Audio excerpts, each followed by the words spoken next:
Primul război mondial a fost un conflict devastator, cu consecințe care au schimbat lumea pentru totdeauna. În acest război, un singur mesaj secret, o telegramă criptată, avea să schimbe cursul istoriei. Aceasta este povestea telegramiei Zimmermann. În ianuarie 1917, Germania era blocată într-un război prelungit și încerca să găsească modalități de a slăbi adversarii.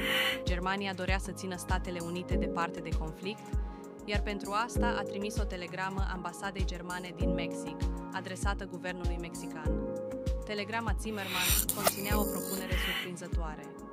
Germania îi promitea Mexicului că, dacă va intra în război alături de puterile centrale împotriva Statelor Unite, va primi înapoi teritoriile pierdute, Texas, New Mexico și Arizona. Era o încercare strategică de a implica Mexicul în conflict, astfel încât America să fie distrasă și să nu intervină în Europa, dar mesajul nu a ajuns direct la Mexic.